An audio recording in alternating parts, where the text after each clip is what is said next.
Smart FM presents Smart Business Talk with Tung Desem Waddingin. Smart Business Talk. Dalam menjalani kehidupan, smart listeners, tentu kesuksesan ingin kita raih, keberuntungan ingin kita rasakan, dan kenikmatan juga pasti ingin kita dapatkan di dalam kehidupan ini. Namun sebenarnya apa arti sukses dan bagaimana caranya untuk kita bisa sukses? Selamat pagi smart listeners, kita belajar di pagi hari ini dalam Smart Business Talk. Halo untuk Anda dimanapun berada, Tasya Rustama akan menemani selama kurang lebih 1 jam ke depan. Kita akan berbincang dalam Smart Business Talk di pagi hari ini yang mengangkat topik jurus penting untuk sukses dalam kehidupan. Kita akan belajar dari orang yang sudah sukses, Pak Tung Desem Waddingin. Selamat pagi Pak Tung. Selamat pagi yang dahsyat, Kak Tasya, juga smart listener seluruh jagat raya yang saya cintai. Top Marka Top. Top Marka Top. Pak Tung, gimana kabarnya Pak Tung? Udah 2 minggu kita nggak ketemu ya? Ya, jadi 2 minggu gantian ya sama Pak James. Benar. Yes. Oke, Pak Tung, kita ngomongin seputar jurus penting untuk sukses dalam kehidupan. Ini menjadi sebuah topik yang menarik di mana pasti setiap orang ingin sukses, Pak Tung. Namun untuk mengawali perbincangan di kesempatan kali ini, mungkin saya penasaran definisi dari sukses dari seorang Tung Desem Waddingin itu seperti apa? Silakan Pak Tung. Yang namanya sukses itu kalau definisi saya itu sedikit berkebalikan dengan bahagia gitu ya. Jadi nanti kita akan bisa belajar. Yang namanya sukses itu adalah mendapatkan apapun yang Anda inginkan sukses. Ya kan, misalnya Anda kepengen juara di satu kejuaraan, sukses. Anda kepengen langsing, sukses.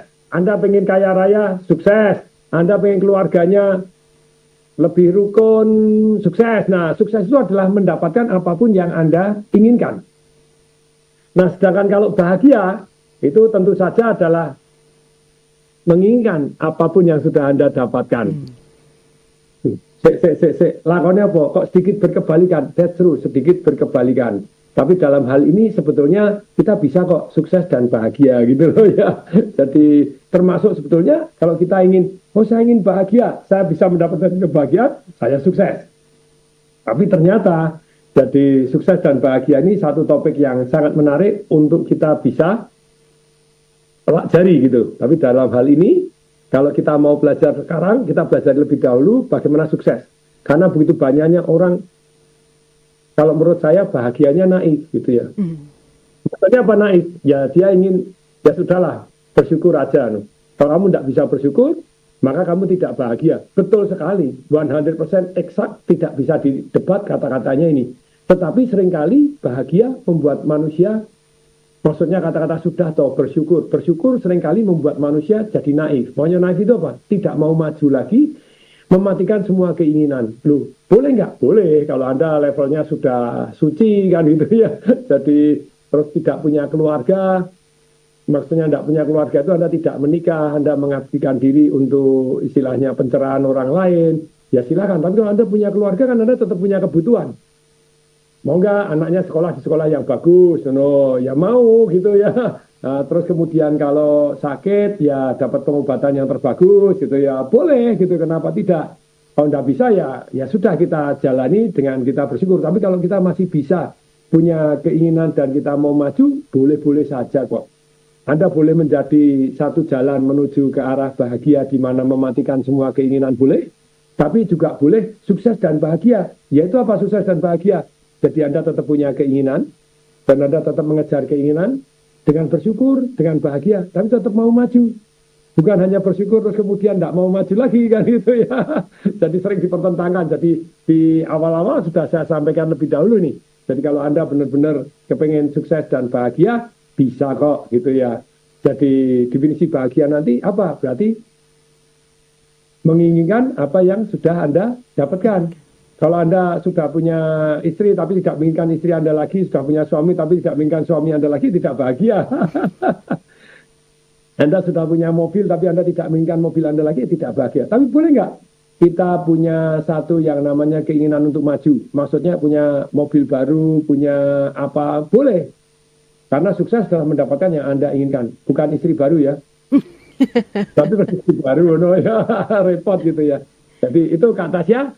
sukses adalah mendapatkan apapun yang kita inginkan, itu adalah sukses. Pengen juara-juara, pengen langsing jadi langsing, pengen kaya jadi kaya, pengen keluarganya harmonis jadi lebih harmonis, kepengen anaknya sukses jadi anaknya lebih sukses lagi. Nah inilah.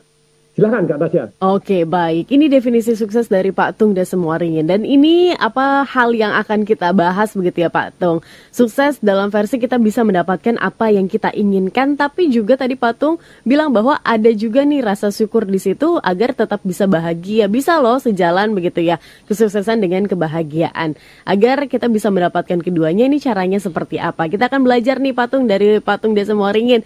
Gimana sih yang sudah dilewati oleh Pak Tung begitu ya di selama fase kehidupannya sampai dengan saat ini. Karena kalau misalnya kita lihat definisi sukses untuk banyak orang itu patokannya harta begitu kan ya Pak Tung. Apa yang ditampilkan begitu kan oleh orang tersebut, apalah mobil atau rumah, lebih ke bendaan. Namun apakah bisa didefinisikan demikian Pak Tung? Izin untuk dijawab di sesi selanjutnya dalam Smart Business Talk di pagi hari ini. Smart Listeners, kami masih menunggu atensi dari Anda. 0812 11 12 959 Anda bisa bergabung bersama dengan kami. Kami akan bacakan atensi dari Anda, kemudian pertanyaan ataupun komentar di kesempatan pagi hari ini. Kami masih membahas tentang jurus penting untuk sukses dalam kehidupan bersama dengan Tung Desem Waringin. Kami jeda sejenak untuk satu commercial break berikut ini. Smart Business Talk. Smart Business Talk with Tung Desem Waringin. Smart Listeners, Anda masih bersama dengan kami dalam Smart Business Talk di pagi hari ini. Saya Tasya Rustama masih menemani bersama dengan Pak Tung Desem Waringin. Kita masih membahas seputar jurus penting untuk sukses dalam kehidupan. Ada satu jurus yang akan Pak Tung jabarkan begitu ya di kesempatan pagi hari ini. Dan kami juga mengundang Anda di 0812 11 12 959 atau YouTube channel Radio Smart FM. Untuk Anda, Smart Listeners, definisi sukses itu seperti apa sih? Apakah sama begitu ya dengan Pak Tung jabarkan di tadi begitu? Atau Anda punya definisi sukses tersendiri? Boleh bergabung 0812 11 12 959. Oke, Pak Tung, boleh mungkin apa yang bisa menjadi perhatian begitu ya di kesempatan pagi hari ini seputar apa sih satu jurus pentingnya untuk sukses dalam kehidupan kita? Silakan Pak Tung. Sebetulnya dari jurus sukses itu banyak sekali. Misalnya ada 7 jurus sukses. Saya punya juga ada 5 jurus sukses, 3 jurus sukses, 101 jalan untuk menuju kehidupan yang sukses. Misalnya begitu ya. Jadi ternyata sukses itu definisinya masing-masing. Tapi kalau balik dari saya gitu ya, jadi ada orang yang kalau sukses itu harus punya alasan sangat kuat. Kalau Anda tidak why-nya not big enough, maka Anda susah sukses. Setuju. Kemudian sukses itu harus punya goal. Setuju. Sukses itu harus tangguh. Jatuh bangun lagi, jatuh bangun lagi. Setuju kan gitu. Sukses itu harus mempunyai karakter yang baik. Setuju. Jadi karakter itu harus disiplin, melakukan yang harus dilakukan. Setuju. Sukses itu kita perlu kalau mau lebih cepat harus punya mentor yang sudah terbukti sukses dan membawa murid-muridnya sukses. Setuju kan gitu loh ya. Jadi tidak ada yang tidak setuju gitu ya. Jadi semuanya baik adanya. Tapi kalau seorang Tung Desem Waringin berpikir dan merenung dan kemudian menyimpulkan kalau kita butuh satu saja, satu resep untuk sukses, yaitu kita harus punya kebiasaan untuk menuju ke arah sukses tadi. Boleh kok kita tidak punya alasan sangat kuat. Boleh Anda tidak punya goal yang spesifik, yang katanya smart gitu ya. Jadi measurable, terus kemudian achievable, terus kemudian R-nya apalagi ya, reasonable. Kalau saya goalnya itu harus SPTM, spesifik, positif, tertulis, dan menarik. Menarik itu ada emosi kalau bagi saya goalnya. Tapi kita tidak usah punya goal seperti itu. Tidak punya mentor, tidak apa-apa kok. Tidak punya strategi untuk yang terbukti sukses, oke.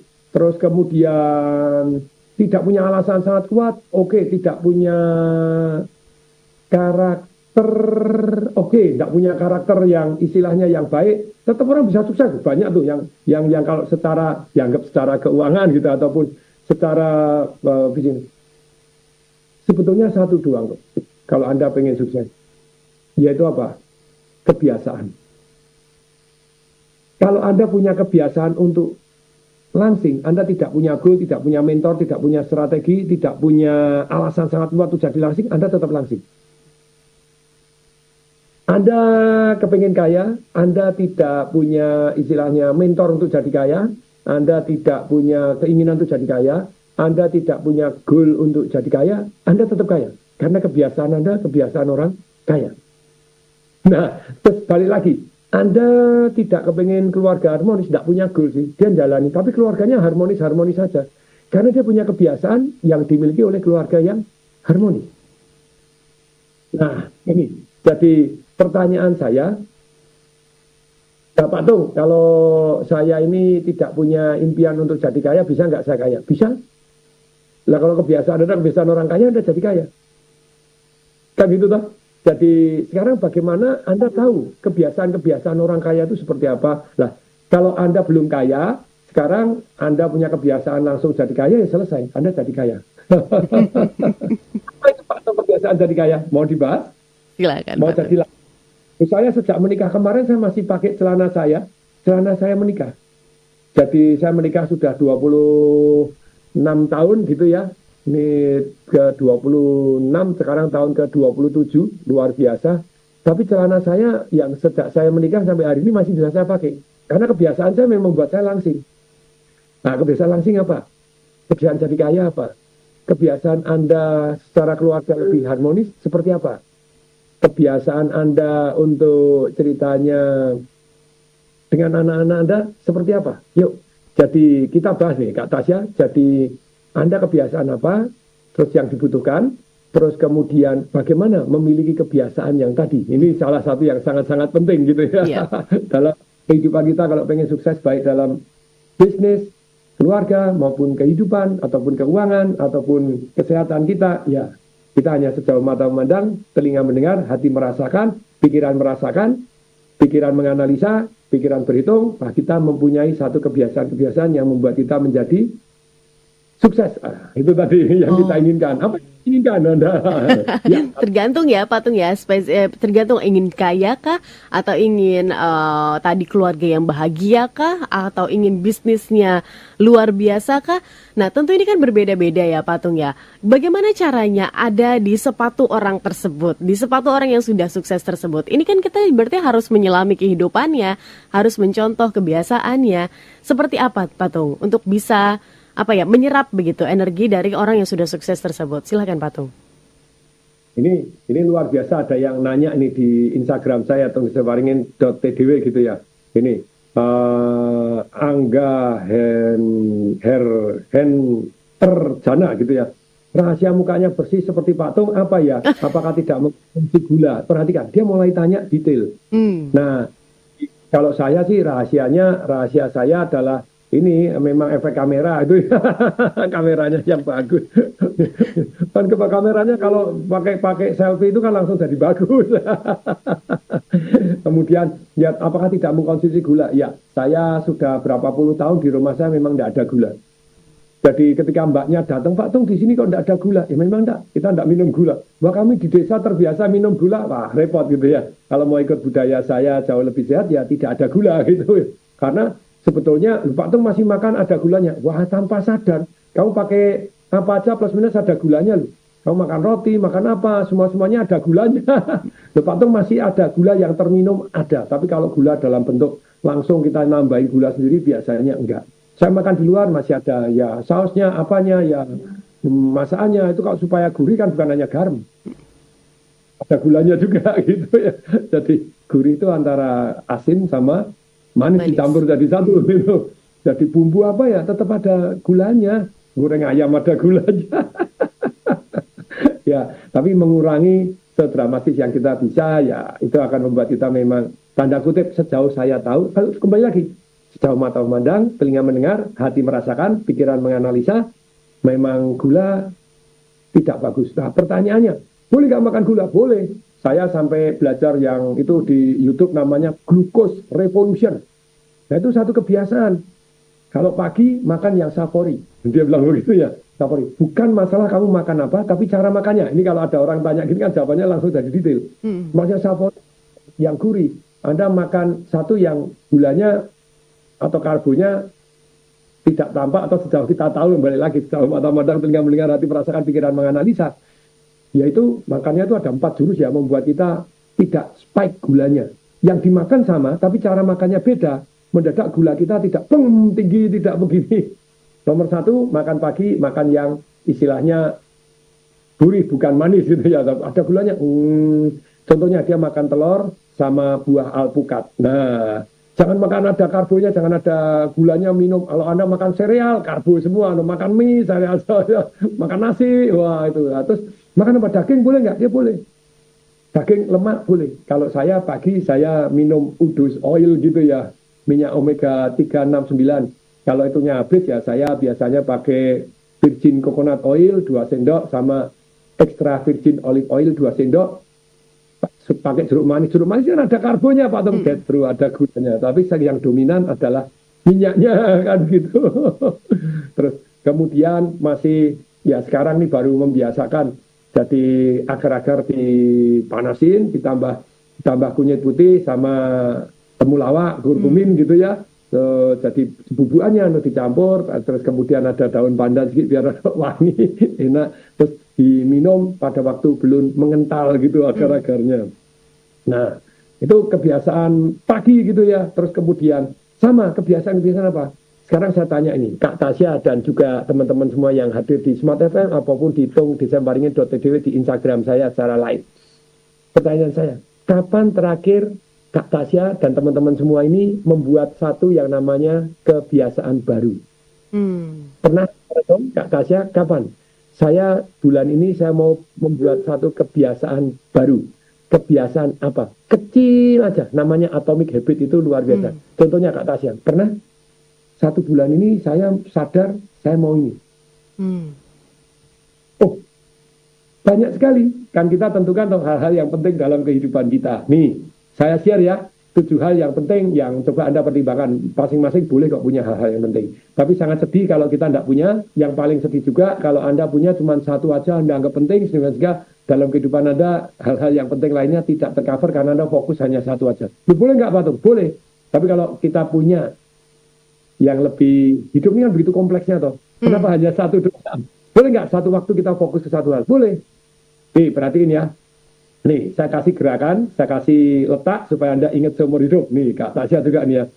Nomor 1, spiritual. Ayo coba ikutin saya, Kak Tasya juga. Nah, ayo. Ya, oke, ya, ini nomor 1. Teman-teman semua juga ikut dong, terlibat gitu ya, biar ingat seumur hidup. Nomor 1, spiritual. Kalau itu Anda nggak penting ya Anda sore gitu ya. Nomor 2, ayo tangan 2, yuk 2. Ayo tangannya gini, Kak Tasya. Intelektual. Nah, gitu ya, hal-hal intelektual. Nomor 3, emosional. Nah, kebahagiaan kita, semangat kita, kasih kita, emosi-emosi apa yang Anda mau anugerahkan kepada diri Anda setiap hari. Kalau saya adalah semangat dan kasih gitu ya. For me gitu ya, emosi apa? Semangat dan kasih. Bahagia boleh nggak? Boleh, silakan Anda. Ini yang ketiga gini. Yang keempat tangannya gini, yuk. Physical health. Ya, yang keempat physical health. Yang keempat. Nah, ini yang kelima nih. Ayo, tangannya diambil gini. Oh, oke. Financial health. Jadi dalam hidup bukan hanya finansial, tapi kalau finansialnya nggak terpenuhin, ya rada enak juga. Bisa nggak sukses tidak punya finansial? Bisa sih, bersyukur aja seperti yang tadi saya share. Sudahlah, nggak usah maju, nggak apa-apa. Hapus semua keinginan, boleh kok, itu hak pribadi. Jadi yang 5 apa? Financial health. Yang ke-6 kan gini toh, 6 toh. 6 kan gini. Jadi kita gini, kayak gini, terus kita rangkul orang. Ini namanya relationship. Nah, ini yang ke-6. Relationship ini very, very important. Terus kemudian yang ke-7, bidang yang penting adalah sosial. Bedanya apa Pak Tong, relationship dengan sosial? Relationship itu orang-orang yang dekat dengan kita, yang kita kenal, yang kita cintai. Kalau yang ke-7 apa sosial, ya orang-orang yang tidak kita kenal. Nah, ya kita cinta sih sama manusia, tapi tidak sedekat yang kita relationship. Oke. Nah, kalau kita anggap hal tadi penting, pertanyaan saya, ini ada satu kalimat yang luar biasa ini. Saya baru baca buku Buy Back Your Time gitu ya. Buy Back Your Time. Jadi dia mengatakan kalau suatu hal yang Anda anggap penting dalam kehidupan, tunjukkan jadwal dan aliran rekening Anda. Kalau hal yang tadi tidak ada di jadwal Anda, tidak ada aliran dana yang ke sana, berarti Anda omong kosong. Kalau saya secara tajam dari dulu mengatakan begini, sesuatu hal kita anggap penting, tunjukkan aliran energi. Aliran energi itu ada 4. Waktu Anda, berarti jadwalnya ada enggak? Uang Anda, ada enggak? Kemudian berikutnya, yang ketiga, usaha atau orang. Usaha atau orang, kita bisa usaha kita sendiri, atau orang yang kita taruh di sana. Yang keempat, fokus. Bedanya apa Pak Tung usaha dengan fokus? Karena sudah jadwalkan misalnya, ini Smart FM, gitu lagi talk show Pak Tung. Saya kan sudah meluangkan waktu, uang juga loh ini kan kuota saya jalan loh, ini kan gitu ya, kuota saya jalan. Usaha saya juga, apa bedanya dengan fokus? Nah, tapi di depan ada layar gede yang lagi nonton drama Korea. Karena kemudian saya pakai komputer, kemudian di handphone Anda lagi main game loh, ya angel gitu. Kalau Anda tidak fokus, ya energi tidak terpusatkan. Nah, aliran energi ini very penting. Kalau Anda menganggap sesuatu penting, tapi tidak ada Anda aliran energi, tidak ada jadwalnya, tidak ada uang yang Anda taruh, boleh nggak Pak Tung tanpa uang? Kelihatannya sulit sih, gitu ya. Sedikit banyak tetap harus ada aliran uang ke sana, gitu ya. Even kuota Anda kan, gitu ya. Nah, kemudian yang ketiga usaha. Orang yang Anda minta curahkan waktu ke sana, terus kemudian kayak misalnya contoh gampang rumah saya anggap penting nggak kalau untuk memperbaiki kerusakan-kerusakan di rumah saya, yang namanya genteng bocor, tembok sudah rontok-rontok, terus kemudian wastafel bocor. Kalau tidak saya anggap penting, ya wes silakan gitu ya. Jadi kalau saya anggap penting ya berarti harus ada waktu yang saya curahkan untuk memperbaiki toh. Uang harus ada kan gitu toh, jadwalkan. Kalau tidak ada, kapan-kapan Pak Tung memperbaiki ya, gak penting, makin lama makin rusak, makin gak karu-karuan. Nah, demikian juga kesehatan kita. Kalau Anda bilang, oh olahraga penting nggak? Lah Anda jadwalkan nggak olahraga gitu ya. Ini kalau saya pagi ini kan saya sudah namanya squat. Saya sudah membiasakan squat, kebiasaan baru squat itu sudah 2 tahun lebih. Everyday squat, everyday, minimal sekali. Nah, terus sekarang sudah dalam the last 2 bulan ini nambah. Squatnya minimal 10, push up minimal 20. Plus, saya bilang, intelektual penting nggak gitu ya? Penting. Nah kalau gitu baca buku minimal 2 halaman, itu kan sedikit toh. Jadi mudah terpenuhi. Dan kalau hari ini lupa, pernah nggak Pak Tung dalam 2 bulan ini lupa? Pernah sih. Pernah sehari karena pergi ke luar negeri, hotelnya kecil, situasi baru, lupa. Ya enggak apa-apa, manusia atau masih biasa. Tapi hari berikutnya dibayar utangnya, baca bukunya dibayar, ininya dibayar. Nah sama kebiasaan-kebiasaan ini banyak sekali yang membuat kita jadi lebih sehat. Tadi toh, secara emosi lebih bahagia. Loh kalau Pak Tung kebiasaan apa bahagia? Oh, saya sudah 26 tahun, 20 tahun sekian gitu ya. Itu setiap bangun, ngolet. Terima kasih sama Tuhan. Terima kasih atas hal-hal yang sudah diberikan dan akan diberikan oleh Tuhan. Hal-hal yang baik kan gitu ya. Jadi, dan apalagi misalnya keluarga harmonis. Dalam beberapa tahun terakhir ini, sudah 7-8 tahun ini, saya punya kebiasaan kalau sebelum pergi saling mencium dengan istri saya gitu ya. Oh, kalau pegangan, gandengan itu everywhere gitu. Setiap malam saya peluk istri sudah sejak menikah gitu ya. Jadi pokoknya peluk. Banyak orang pada waktu menikah kan tidur peluk-pelukan. Setelah 1 tahun hadap atas. Setelah 3 tahun pantat-pantatan. Setelah 5 tahun kamarnya sendiri-sendiri ya. Celaka gitu. Kebiasaan yang baik. Yang terakhir ini nonton Instagram. Ternyata kalau nyium itu at least 6 detik. Itu membuat hormon oksitosin kita keluar. Langsung saya, istri saya, yuk kita kalau nyium itu at least 6 detik. Jangan cuma pergi terus pergi gitu. Pergi dulu Pak. Ya itu sudah lumayan daripada gak nyium, gak begini. Kita cium. Hitung 1. Plus minus kan gitu ya. Hanya kita. Nah oke. Ternyata kita feeling lebih aman, lebih nyaman. Hormon kebahagiaan kita keluar. Feeling good. Nah kenapa enggak? Pertanyaan saya Bapak Ibu semua yang hadir di sini, teman-teman, adik-adik, kakak-kakak kan gitu ya. Engkong-engkong, mak-mak, nak-nak gitu ya. Jadi kapan terakhir Anda setting apa yang penting dalam kehidupan Anda?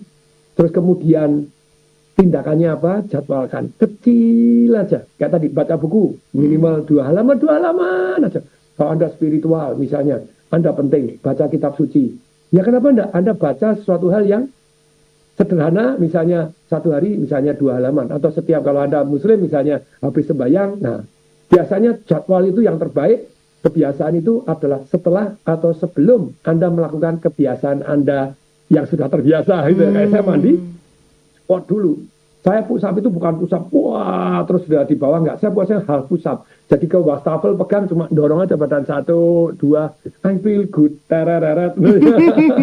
Oke, Pak Tung, berarti dari kebiasaan-kebiasaan ini bisa membentuk sebuah kebiasaan yang baik dan pastinya kita harus juga membentuk ini karena kan sulit ya Pak Tung ya, namanya membentuk sebuah kebiasaan begitu.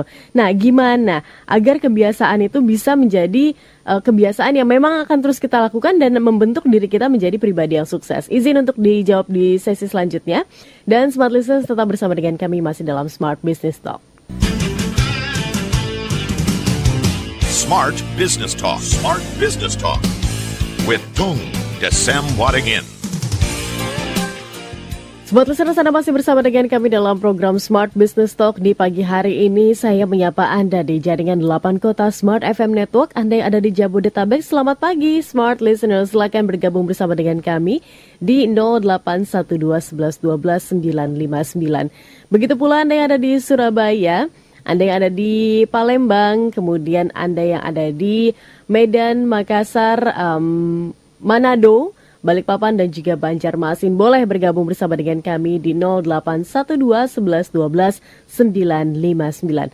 Adakah yang mungkin ingin Anda tanyakan? Kemudian mungkin Anda bisa sharing. Sebenarnya sukses dengan definisi Anda itu seperti apa sih? Boleh bergabung bersama dengan kami karena kita masih membahas seputar jurus-jurus penting untuk sukses dalam kehidupan. Masih bersama dengan Pak Tung Desem Wadingin. Oke, Pak Tung, untuk membentuk sebuah kebiasaan untuk menuju sukses, ini kan butuh konsistensi begitu kan. Nah, gimana caranya untuk bisa membangun konsistensi ini? Karena kadang-kadang kita kan, ya tadi Pak Tung juga bilang bahwa kadang lupa atau mungkin ada hal yang membuat kita tidak bisa melakukan kebiasaan tersebut. Ini gimana caranya Pak Tung? Untuk Pak Tung sendiri, silakan.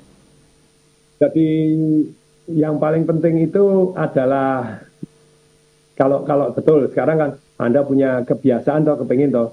Betul. Salah satunya adalah, yang paling penting adalah atomic habit. Atomic habit itu Anda potong jadi kecil aja. Tidak perlu ceritanya ketika ada orang emosi jiwa, wah aku satu hari mau baca 3 jam, angel memenuhinya. Aku setiap hari mau lari 5 kilo. Ya, kalau Anda sudah atlet ya bisa gitu ya. Tapi kalau belum ya Anda sedikit aja deh. Ya pokoknya saya lari 100 meter pulang rumah boleh misalnya kalau Anda ingin lari. Kayak saya push up itu. Saya push up itu kan separuh push up aja. Saya itu bukan push up di tanah, push up enggak. Half push up aja deh. Half push up 10 kan enteng banget ya. Kalau enggak ya lu 5 kali aja, 2 kali aja lah. Apapun yang Anda mau jadi potong kecil-kecil. Jadi kebiasaannya potong kecil-kecil. Kemudian nomor 1 ya potong kecil-kecil. Yang kedua jadwalkan. Ini jadwalkan itu adalah satu yang namanya terbaik, yaitu di waktu ketika kayak tadi misalnya Anda mau khatam Al-Quran gitu ya. Ya waktu selesai sembahyang baca misalnya 4 halaman bolak-balik atau sebelum sembahyang silakan Anda. Kalau misalnya baca tuh anak saya tuh kitab suci bisa 25 putaran gitu ya. Tiap pagi baca sebelum turun ya baca dulu deh. Baca 2 halaman bisa 3 halaman bisa ya sudah jadi kebiasaan ya sudah gitu ya. Nah, tapi balik ke kita, nomor 1 potong kecil-kecil, yang kedua dijadwalkan sesuai dengan satu yang namanya kebiasaan kita yang sudah ada, entah sebelum atau sesudahnya. Jadi kita lebih gampang ingat gitu ya. Nah, kemudian berikutnya yang ketiga, kalau Anda sudah potong kecil-kecil, Anda jadwalkan. Yang ketiga, kalau memungkinkan Anda ada badinya, itu lebih bagus lagi. Ada yang lapor bareng-bareng jadi kelompok, misalnya Anda pengen langsing satu kelompok tiap hari lapor. Nah, terus naruh duit lagi. Duitnya taruh dulu sekian puluh juta, kalau tidak lapor berturut-turut 2 hari, maka duitnya hilang. Ya, buat yang lain-lain, winner takes all. jadi atau 3 hari berturut-turut Anda tidak lapor, ya usaha. Nah, contoh kalau saya mau langsing, kebiasaan salah satu yang terbaik bukan hanya mengurangi makan saja, tapi nimbang. Timbang everyday, banyak orang sama timbangan takut. Kalau saya sejak menikah sampai hari ini celana saya ukurannya sama karena saya menimbang everyday. Nah, saya punya grup namanya Peka Monitor Lapor. Jadi ada badinya, tiap hari laporan timbangan. Itu menurunkan berat badan orang luar biasa. Sungguh-sungguh gitu ya. Even mama saya yang saya timbang itu kan saya kasih insentif untuk susternya, turun sekian kilo dapat duit sekian, wah ya langsung disayang dan disiplin. Kita makan yang tetap bergizi, multivitaminnya iya, tapi tidak boleh terlalu banyak. Mama saya udah turun 12 kilo. 12 kilo. Anak saya perempuan ya turun 10 kilo gitu ya. Kalau istri saya udah turun 20 kilo ya, dulunya 74 itu ya. Tapi balik gitu ya. Jadi yang ketiga ini, kalau nomor satu kan Anda potong kecil-kecil. Yang kedua Anda jadwalkan, yang dimana jadwalnya yang Anda harus lakukan ini tadi ditempelkan kepada kebiasaan yang sudah ada kan gitu ya. Berikutnya yang ketiga, kalau Anda ini adalah punya teman yang saling lapor. Yang keempat ada reward and punishment-nya. Wah, lebih jos. Kebiasaan Anda kan terbentuk. Otak manusia hanya cari nikmat, menghindari sengsara tuh. Kan ya. Nah, kalau ada reward and punishment kayak tadi ya. Ini kita turun ya 5 kilo. Semua taruh 20 juta dulu. 5 kilo dalam rama, 5 bulan gampang kan gitu ya. 1 bulan tidak turun 1 kilo, ya langsung 20 juta hilang. Kepada yang berhasil. Dan setelah itu harus minimal stabil selama 1 tahun. Kalau enggak, duitnya hilang juga. Nah, jadi sesuatu hal itu otak itu hanya cari nikmat, menghindari sengsara. Kalau Anda sudah setting kebiasaan yang kecil aja, balik lagi. Enggak perlu terlalu dramatis. Satu bulan turun 20 kilo, ya bisa sih. Potong tangan, potong kaki kan langsung turun. Terakhir tak bisa potong kepala, ya ngel kan gitu ya. Jadi ini betul-betul yang penting sekali kebiasaan kita. Nah, terus kemudian setelah ada ini yang kan ulangi ya, Anda potong kecil-kecil, Anda jadwalkan sesuai dengan kebiasaan Anda yang sudah ada, ditempelkan sebelum atau sesudahnya. Yang ketiga ada badinya, yang keempat ada reward and punishment-nya, kan gitu ya. Jadi yang ketiga tadi ada monet. Yang kelima apa ini? Ada satu jurus yang salah satu one of the best itu namanya jurus meluncurkan roket oleh Mel Robbins gitu ya. Meluncurkan roket itu kan gini, Mel Robbins itu keseminan motivasi, semangat, besok harus olahraga, bangun pagi, besok tidur lagi gitu ya, enggak bangun kan gitu ya. Nah akhirnya gini, nah kalau ada reward and punishment ya mau enggak mau bangun kan gitu. Benar. Satu yang namanya jurusnya Mel Robbins ini meluncurkan roket. Dia waduh kok males ini, dia berantakan hidupnya, mau cerai sama suaminya, keuangan berantakan, terus kegemukan, terus kemudian sama anaknya sudah hampir tidak ngomong, semua banyak masalah dalam kehidupan, terus sudah ikut seminar motivasi, diajari gini, tetap tidak termotivasi, karena nikmat dan sengsaranya juga belum cukup kuat. Terus satu hari dia nonton roket, peluncuran roket, dihitung mundur, 5, 4, 3, 2, 1, go, langsung, kalau gitu aku mau meluncurkan roket diriku sendiri, caranya gimana? Ya itu tadi. Jadi dia bangun tidur langsung dia ngitung. Kring 5, 4, 3, 2, 1, langsung bangun gitu ya. Langsung bangun, langsung jalan, dia lari. Waduh, ini dingin-dingin kok anu ya. Dingin-dingin ini benar. Nah, sebetulnya ini 5, 4, 3, 2, 1 langsung take action itu ilmu hack otak. Jadi kita nge-hack otak, kita take action. Nah, ini ilmu sangat penting ini teman-teman semua. Jadi kebanyakan overthinking, 5, 4, 2, langsung take action. Nah, jurus ke-6 ini Anda mempermudah. Macam mempermudah itu kayak tadi, misalnya Anda mau bangun, mau olahraga, ya Anda 5, 4, 3, 2, 1 sebelumnya malam hari sudah siapkan sepatu, Anda tidur sudah pakai celana olahraga, jadi kaos kaki langsung dipakai, begitu bangun jumlah, masukin gitu, langsung lari pagi, jadi bel, berkering, langsung 5, 4, 2, langsung pakai, jadi permudah. Anda mau latihan gitar, ya gitarnya taruh di sebelah ranjang. Sebelum tidur main dulu 10 menit. Ting dong, ting dong, ting dong, ting dong. Misalnya begitu ya. Jadi Anda potong kecil-kecil sedemikian sehingga ilmu ini ilmu very very important gitu ya. Ya, menjadi oke, dan bisa dibentuk jadi sebuah kebiasaan yang kalau misalnya di aplikasikan di setiap hari Anda begitu ya, bisa menjadi sebuah hal yang ya sudah normalnya Anda lakukan. Oke, patut kita jeda dulu sinak untuk satu sesi terakhir begitu ya. Dan semua listeners tetap bersama dengan kami di 0812 11 12 959, masih kami tunggu atensi Anda. Tetap bersama dengan kami untuk satu commercial break berikut ini. Smart Business Talk. Smart Business Talk with Tung Desem Wadingin. Satu sesi terakhir Smart Listeners, Anda masih bersama dengan kami dalam program Smart Business Talk di pagi hari ini. Masih bersama dengan Pak Tung Desem Wadingin dan kita masih membahas seputar jurus penting untuk sukses dalam kehidupan. Tadi sudah dijabarkan ya Smart Listeners, bagaimana poin-poin penting yang menjadi krusial begitu di dalam kehidupan kita. Bagaimana juga sebuah kebiasaan di kehidupan kita itu bisa dibentuk loh, agar kita bisa membentuk kebiasaan tersebut untuk menjadi orang yang lebih sukses lagi. Yang tadi Pak Tung sudah jabarkan ya lewat Atomic Habit begitu ya Pak Tung ya. Dan ini di kesempatan kali ini Smart Listeners, kami masih menunggu atensi Anda di 0812 11 12 959. Izin Pak Tung, sudah ada beberapa respon yang hadir di pagi hari ini. Dari Pak Alek di Pontianak sudah bergabung. Salam dari Pontianak, katanya salam dahsyat, cuaca cerah di sana katanya. Sukses itu menurut Pak Alek tergantung kita, pantang menyerah dan pola pikir positif untuk maju. Kata Pak Alek seperti itu. Dan bergabung juga bersama dengan kami di pagi hari ini ada Bapak Abiu bergabung. Pak Tung, selamat pagi. Mbak Tasya, selamat pagi. Bagaimana caranya untuk menjaga relationship dan sosial? Kalau Pak Tung sendiri bagaimana? Mungkin Pak Tung boleh dijabarkan, silakan. Ya, jadi kalau yang namanya relationship dan sosial itu kebiasaan apa? Misalnya kayak hari ini, saya talk show itu merupakan satu kebiasaan saya. Kemarin Mas Ipo, halo Mas Ipo, right? Pak Tung itu luar biasa ya. Talk show itu sudah berapa tahun? Sejak 2003. Smart FM jadi 21 tahun. Masih konsisten. Yes, konsisten gitu ya. Karena ini adalah part saya untuk sosial. Share ilmu kan begitu ya. Dan yang menarik dari share ilmu, the more I share, the more I remember. Jadi otak manusia ini ya doakanlah saya ya walaupun agak berkurang. Sekarang biasanya sebulan 4 kali, sekarang sebulan 2 kali. Kalau seminar-seminar saya itu setahun cuma sekali gitu ya.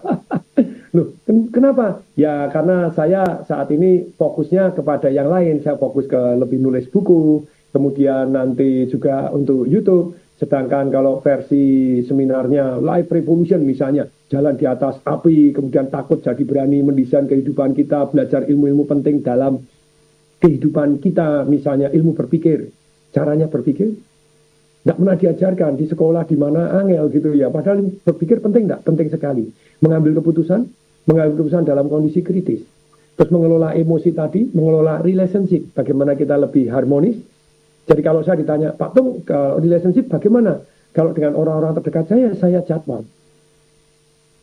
Saya jadwal sama orang tua, sama mama saya jadwal sebulan 7 hari, saya begitu. Dengan istri saya tiap malam harus pelukan gitu, sama anak-anak, sama keluarga setiap minggu sekali harus minimal makan bareng. Nah kan gitu ya.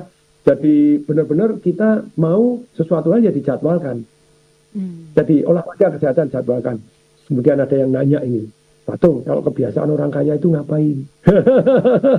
Oke ya, kebiasaan orang kaya nomor 1 itu terima duit disisihkan, bukan disisakan. Kalau disisakan, nanti kalau ada sisa, nggak pernah ada sisa, karena ada sisa nggak pernah ada. Kalau disisihkan dari awal, nggak ada yang disisakan, itu benar. Kalau nunggu sisa ya nggak pernah bisa disisihkan. Karena orang kaya, definisi orang kaya itu adalah uangnya kerja untuk dia, bukan dia kerja nyari uang terus gitu, enggak. Pak Tung juga kerja nyari uang, oh jelas. Anda boleh nggak? Boleh. Ketika kerja cari uang itu namanya active income. Tapi income yang terpenting adalah passive income. Tidur pun dapat uang. Untuk supaya dapat passive income, kita harus punya uang yang bekerja untuk kita. Kalau uang kita belum banyak, kebiasaan apa? Nomor 1, menyisihkan. Nah, jadi kalau Anda menyisihkan, kayak tadi, orang pengen langsing, biasa nimbang gitu ya. Pak Tung nggak nimbang bisa langsing nggak? Bisa kalau kebiasaan Anda, kebiasaan orang langsing. Jadi biasanya orang kalau yang langsing itu punya teknik memonitoring berat badan. Entah ikat pinggangnya kalau sudah sesek, bajunya atau foto kalau cabi-cabi dia mulai langsung mengurangi makan, mempergerak gitu ya. Ini Kak Tasya nih langsing terus nih, pasti ada rahasianya juga kebiasaannya kan gitu ya. Nah, tapi balik lagi ke satu kebiasaan orang kaya, menyisihkan. Yang kedua, kebiasaan orang kaya, dia terbiasa untuk apa? Bergaul dengan orang-orang yang jauh lebih kaya juga. Nah, kebiasaan orang kaya berani menaruh resiko yang layak untuk diambil. Nah, kebiasaannya apa? Ketika dia menyisihkan, terus kemudian dia bergaul dengan orang kaya, jadi dia dapatkan ilmu-ilmunya ataupun peluangnya, terus kemudian dia berani ambil risiko. Tetapi balik lagi, menurut saya banyak loh orang kaya-kaya terus kemudian ternyata pada waktu umur tertentu malah habis semua karena dia tidak punya kebiasaan, yaitu menyisihkan ke tempat yang aman dan menguntungkan gitu ya. Jadi semua digulung semua ya tentu saja kaya akan jauh lebih cepat daripada yang disisihkan ke tempat yang aman dan menguntungkan tadi. Wah, karena aman itu biasanya tidak begitu menguntungkan gitu ya. Secara income baliknya tidak begitu besar-besar. Tapi kalau kita punya kebiasaan menyisihkan dan kemudian yang kedua kita punya kebiasaan bergaul dengan orang-orang dan mau belajar. Perhatikan, Bill Gates itu belajar nggak sih? Elon Musk belajar nggak sih? Warren Buffett belajar nggak?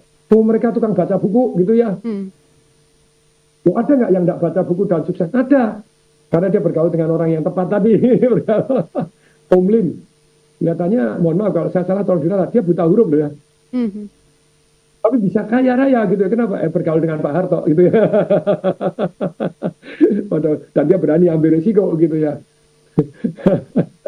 Tahukah sebetulnya katanya Indosemen itu Om Lim mau karena salah katanya dulu dikasihkan kepada satu orang temannya Pak Harto juga Mikimoto kalau nggak salah di Pekalongan. Oh, yang kaya raya lebih Om Lim. Tapi karena jago bisnis dia bukan salah hitung, dia ngitung wah susah ini kapan balik modalnya ini utang gini berat. Kalau Om Lim mah orang ini ya kita kasih langsung jalan gitu ya. Begitu dia jalan ternyata rugi ya, dia pergi ke pemerintah tolong dibantu, makanya pemerintah ikut begini ya akhirnya sukses juga ya. Tapi balik lagi benar-benar kita punya budaya ada nih Kak Sofia Sahin, menyisihkan karena kelebihan Kak Patung, enggak, karena kebiasaan.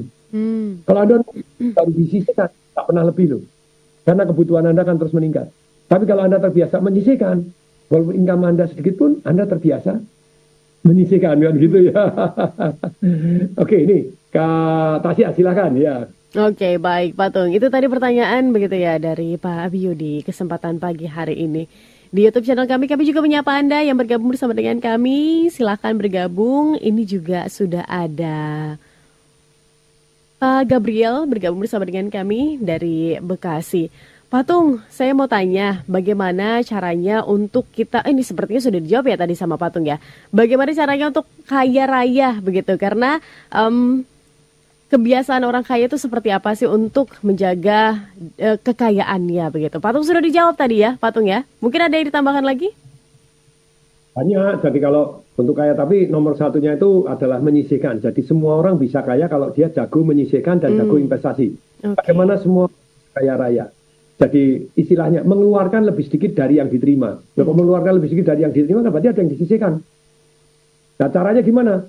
Disisihkan di awal, bukan di belakang. Nanti ya kalau ada sisa baru saya tabung. Pret. Nggak pernah sisa. Lah ya 97% orang tuh pinter sekali ngabisin duit. Nggak usah diajari. 1, 2, 3 melilit, gutil, menitil, ngirit, keceret gitu ya. Perlu diajari cara menggunakan uang itu supaya. Nah, balik lagi ke satu yang namanya kita mau kaya ya menyisihkan, terima duit sisihkan. Terus kemudian orang kaya bergaul dengan orang-orang kaya lain, terus kemudian betul-betul kita mau cari tempat, cari waktu di mana jadi peluang-peluang yang membuat kita bisa kaya jauh lebih cepat, tetapi dengan cara yang aman. Saya nanya sama Pak Hari Jaya kemarin pada waktu pesta perkawinan anaknya Pak Hari Tanu, saya diundang. Siapa itu Pak Hari Jaya? Pemegang saham MNC nomor 2 yang paling besar kan gitu ya. Kakak ipar dari Pak Hari Tanu. Jadi kakaknya Pak Hari Tanu perempuan dapat Pak Hari Jaya. Satu hari saya pernah diantar loh, ini luar biasa nih. Ke Itali, ke Milan untuk cari marmer gitu ya. Untuk bangun rumah saya yang ini gitu ya. Karena kenal dengan beliaunya, diantar seminggu di sana. Kita makan bareng, pergi bareng gitu. Nah saya tanya nih, Pak Hari kalau satu pesan kepada anaknya tentang satu prinsip-prinsip keuangan. Kira-kira prinsipnya apa? Kalau nggak bisa mewariskan uang tapi hanya mewariskan prinsip. Harus bisa cari uang tanpa uang. Ya terus gimana Pak Hari cari uang tanpa uang? Seperti katanya Pak Tung ini. Pak Tung punya ilmu pengetahuan. Bisa tanpa uang, bisa mendapatkan uang. Oh, tapi awalnya kan harus belajar modal uang. That's true. Tapi kalau Anda modalnya itu tentu saja modal untuk belajar kan butuh uang. Tetap walaupun besar atau kecil gitu ya. Tapi kalau kita bisa mendapatkan uang tanpa uang. Misalnya kita jadi maklar. Pak Hari Tanu kayaknya itu kan dia benar-benar restrukturisasi perusahaan sama pas Sandiaga Uno, terus kemudian jual beli perusahaan, kan jadi kaya raya luar biasa karena jago jual beli perusahaan tanpa uang gitu ya. Dengan uang pemodalnya dari yang lain dia bisa mendapatkan persentase. Nah, kalau kita belajar terus ilmu-ilmu penting bagaimana, gini perhatikannya, tidak semua jenis bisnis yang kita tekunin bisa membuat kita kaya. Bisa nggak dengan jurusnya Pak Tung menyisihkan? Bisa, tapi take a long time. Tapi hati-hati, investasi Anda yang tidak terkontrol, Anda seringkali kena scam karena kepingin kaya cepat. Makanya kalau Warren Buffett kan cerita, kaya itu sederhana gitu ya. Tapi kenapa cari Munger juga yang partnernya Warren Buffett? Ya, tapi kenapa orang tidak kaya-kaya atau kekayaannya hilang dengan cepat? Ya karena kepengen kaya cepat. Baik. Boleh unsur tadi bahwa kita belajar dan cari satu. Jadi bukan hanya investasi menyerahkan uang kepada orang lain dan kemudian kena scam gitu enggak. Tapi kita belajar yang namanya aset alokasi. Kalau kena di sana masih ada pertahanan. Tapi kalau yang satu meledak jadi lebih kaya lagi. Dan kalau kita bisa tanpa uang, nah ini satu ilmu yang luar biasa. Kalau Anda bisa tanpa uang untuk mendapatkan kekayaan Anda, tentu saja Anda lebih aman. Karena Anda pakai modal kok gitu. Benar, modalnya nggak ada ya. Okay. Anda, kenalan Anda, tadi ngeflip properti, ngeflip perusahaan, nah ini jual beli perusahaan. Nah itu caranya gimana bisa punya pengetahuan seperti itu? Ya bergaulah dengan orang-orang yang sudah ada di sana gitu loh ya. Baik, oke Pak Tung, terima kasih untuk insight-nya di pagi hari ini. Tapi jangan lupa lagi kalau bahwa ada tadi Pak Tung yang mengingatkan kita begitu ya. Yang pertama ada spiritual, intelektual, belum lagi emosional begitu kan. Ini tentu saja tergantung kesehatan, physical health, financial health, relationship dan juga socialship itu harus tetap menjadi hal-hal yang harus kita utamakan begitu ya. Pak Tung, terima kasih untuk insight-nya sekali lagi dan smart listeners terima kasih sudah bergabung bersama dengan kami. Kami harus tutup perbincangan di pagi hari ini. Akhir kata saya Tasya Rustama. Tung Desembaringin, kami berdua mengucapkan salam dahsyat. That was Smart Business Talk with Tung Desembaringin. Brought to you by Smart FM Network.